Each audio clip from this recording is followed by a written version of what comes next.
கலாமா kitchen. இன்னைக்கு வந்து ஒரு தேன்மொழிங்கிற ஒரு அம்மா வந்து கொழுக்கட்டை பூர்ண கொழுக்கட்டை கேட்டிருந்தாங்க. அவங்களுக்காக இப்போ வந்து இன்னைக்கு விநாயகர் சதுர்த்தி கொழுக்கட்டை செஞ்சு காட்டலான்ட்டு கடலைப்பருப்பு பூர்ணமும் கொஞ்சம் எள்ளு பூர்ணமும் செய்கிறேன். இதால் ஒரு கப்பு கடலைப்பருப்பு ஊற வச்சு வேக வச்சுருக்கேன். வேக வச்சுட்டு இந்த வரைக்கும் பூர்ணத்துக்கு வெந்துட்டு கடலைப்பருப்பு எடுத்து அவங்க நசுக்கி வந்து அதை வெந்து போயிட்டு இப்போ இதை வடிகட்டிக்கிறோம். அது தண்ணியெல்லாம் நல்லா வடிகட்டி எடுத்துகிட்டு வந்துட்டேன். இப்போ 2 ஏலக்காய் போட்டுக்கிறோம். அதில் 2 ஏலக்காய் போட்டு மிக்சியில் அடிச்சுட்டு வந்துடுறேன். இப்போ மிக்சியில் நல்லா தவிர நைஸாக ஏலக்காயும் கடலைப்பருப்பு அடிச்சுட்டு வந்தேன். கடலைப்பருப்பு பூரணம் இது கடலைப்பருப்பு பூரணத்துக்கு அரைச்சிட்டு வந்துட்டேன். இப்போ இதை கொஞ்சம் வதக்கிக்கிறோம். வதக்குனா ஒரு வாரத்துக்கு கூட பூரணம் இருக்கும், வீணாகாது. நல்லா புறப்புறன்னு வதக்கிட்டோம்னா நல்லா வாசனையாக நல்லாயிருக்கும். சுழியம் போடலாம், இதில் போலி செய்யலாம். எல்லாமே இந்த இதில் பூர்ணத்தில் செஞ்சுக்கலாம். கொழுக்கட்டை செய்யலாம், சுழியம் செய்யலாம், போலி செய்யலாம். கடலைப்பருப்பு பூர்ணம் வந்து நல்லா இந்த பாருங்க வதங்கி வந்துட்டு நல்லா பொலன்னு வந்துட்டு இப்போ வந்து இதில் ஒரு முடி தேங்காய் திருவி வச்சுருக்கேன், போட்டுக்கிறேன்.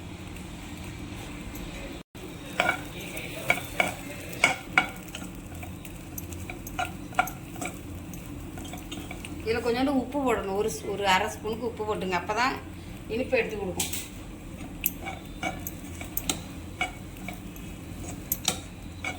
இப்போ இது பூர்ணம் வதங்கிட்டு இதை இறக்கி வச்சுட்டு பூர்ணத்துக்கு கடலைப்பருப்பு போட்ட எண்ணம் தான். அதுலேயே வந்து இந்த வெல்லம் ஒரு கப்பு கடலைப்பருப்பு போட்டதுக்கு ஒரு கப்பு வெல்லம்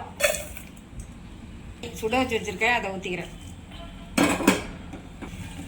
நான் சுடுதண்ணி இப்போ கொழுக்கட்டை மாவு செய்யணும் வெந்நீர் போட்டேன், தண்ணீர் அதனால ஊற்றுனேன். நீங்கள் வந்து எந்த தண்ணி வேணாலும் ஊற்றிக்கலாம். சுடு தண்ணி போட்டால் சீக்கிரமாக ஆகிடும் வெள்ளம் பாகுப்பை.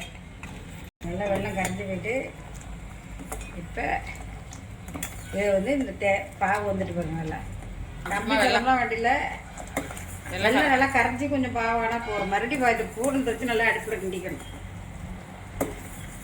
வெள்ளத்தை கரைச்சி இதில் ஊற்றிட்டு பூரத்தை தான் கிண்டணும். இப்போ அடுப்பில் இருக்கும்னே இப்போ கரைச்சிக்கிட்ட வெள்ளத்தை இப்போ இதில் ஊற்றி இதை கிண்டிக்கிறோம்.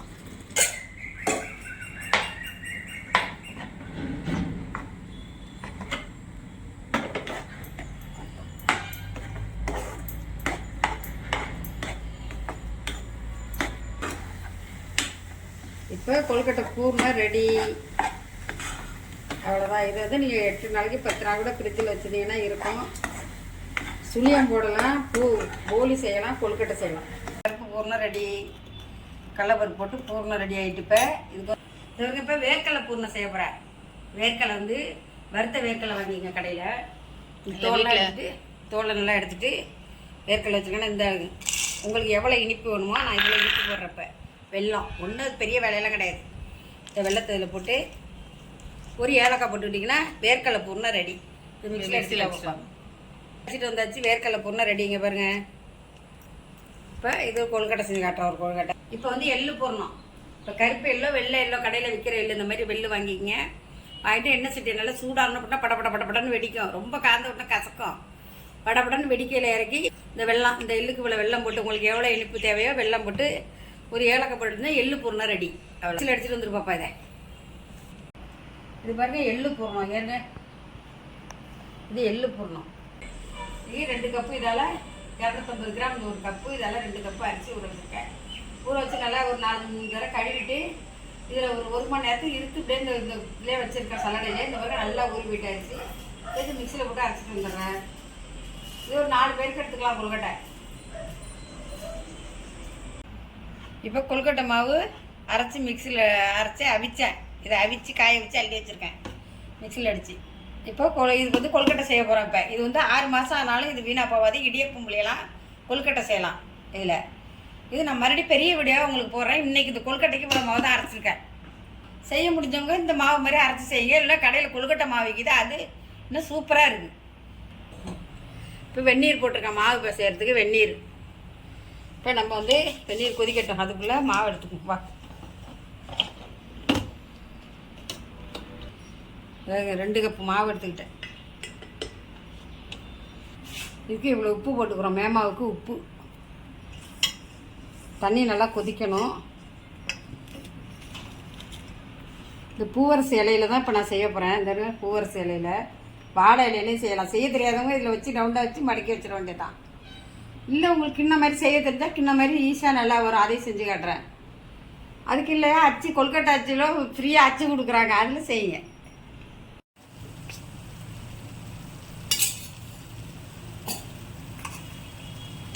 இந்த பிறகு தண்ணி தலை தலைன்னு கொதிக்குது. இப்போ கொதிக்கிற தண்ணியை இந்த மாவில் ஊற்றுறோம்.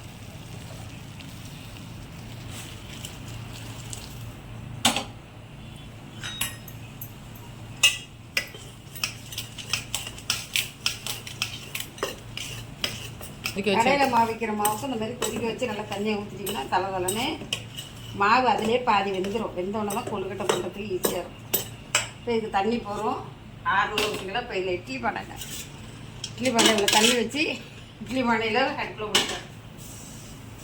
வா எடுத்துட்டு கீழே விடும். அது எண்ணெய் உள்ள தரையிட்டு இப்படி ஊற்றிட்டு இருந்தவே அப்படி செஞ்சால் சட்டி மாரி அழகாக வரும். எங்கள் அம்மாலாம் அழகாக செய்யும், எனக்கு கொஞ்சம் கம்மியாக தான் வரும். வந்துட்டு வருது சட்டி மாரி வருத. இப்படியே செய்யலாம். ஈஸியாக செய்யறதுனா இலையில வச்சு செஞ்சுருங்க.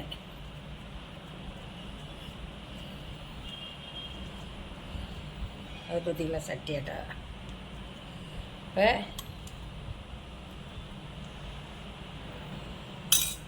இது பிள்ளையார் மோதகம் வந்து இப்படி தான் செய்வோம். ஃபஸ்ட்டு பிள்ளையார் மோதகம். இப்போ இலையில செஞ்சு காட்டுறேன் பாருங்க உங்களுக்கு.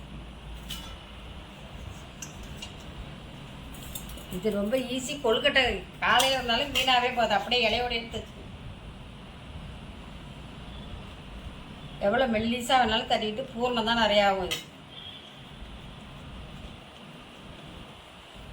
இது இலை வெந்து சாப்பிட்டா உடம்புக்கு, பசங்களுக்கு எல்லாருக்கும் உடம்புக்கு ரொம்ப நல்லது.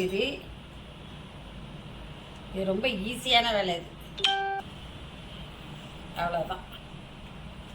இதை எடுத்துகிட்டு வைக்கலாம், இப்படியும் வைக்கலாம். இப்படி இதை எடுத்து இப்படி முடிச்சிங்கன்னா இப்படி இந்த பாருங்க இப்படி வந்துடும். இப்படியும் நீங்கள் எடுத்து வைக்கலாம். அப்படியே முழுசாகவும் இலையோடையும் வேக விடலாம். இப்போ இதை இலையோடய வைக்கிறேன்.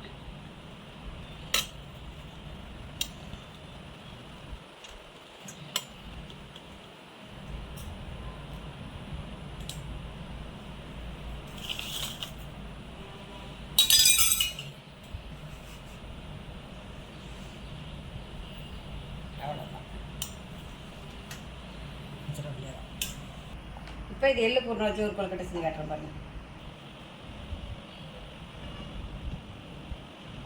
இது எள்ளு பூர்ணம், அவ்வளோதான். இப்போ வேர்க்கடலை கொழுக்கட்டை செய்ய போகிறேன்.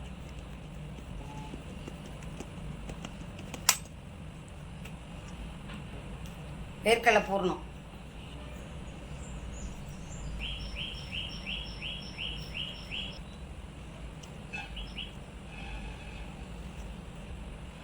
வேர்க்கடலை கொழுக்கட்டை எடுத்து போய் வேக வச்சுட்டாப்பாப்பா.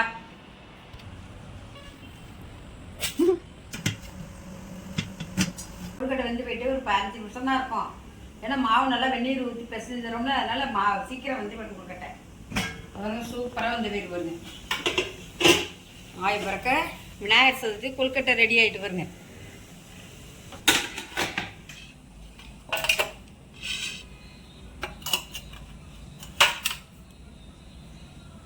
கொழுக்கட்டை இப்போ ரெடி ஆகிட்டு. இந்த மாதிரி திருப்பி இந்த இலையில செய்யலாம், இல்லை 2 தடவை செய்யலாம். இதில் உள்ள சத்தெல்லாம் அந்த கொழுக்கட்டையில் இறங்கிடும். ரொம்ப நல்லது உடம்புக்கு. பூவரசை இலை பேர். கொழுக்கட்டை ரெடி ஆகிட்டு பாருங்க. இந்த பாருங்க பாருங்க. ஃபஸ்ட்டு இந்த மாதிரி ஒரு 5-6 மோதகம் செஞ்சு வச்சுங்க. இதுதான் விநாயகர் சதுர்த்தி ஃபஸ்ட்டு மோதகம் தான் பெருசு. அதனால் மோதகம் செஞ்சு வச்சுங்க. இது வந்து கடலப்பருப்பு பூரணம், இது வந்து எள்ளு பூரணம், இது வேர்க்கடலை பூரணம். இங்கே பாருங்க எள்ளு பூரணத்தை உங்களுக்கு பிச்சு காட்டுற மாதிரி. எள்ளு பூர்ணம் சூப்பராக அழகாக இருக்கு பாருங்க. அடுத்தது வேர்க்கடலை பூர்ணம். இந்த பாருங்க வேர்க்கடலை பூர்ணம் சூப்பராக இருக்குது பாருங்க. இது எங்கள் ஊரில் செய்கிறது இதுதான் கடலப்பருப்பு பூர்ணம். இது இருக்கு. வாங்க எல்லோரும் கொழுக்கட்டை சாப்பிட்லாம். விநாயகர் சதுர்த்தி செஞ்சு சாமி கும்பிட்டுட்டு விநாயகரோட அருளை பெறுங்க. எல்லோரும் இது மாதிரி செஞ்சு வச்சு சாமி கும்பிடுங்க. நீங்களும் சப்ஸ்கிரைப் பண்ணுங்கள், லைக் பண்ணுங்கள்.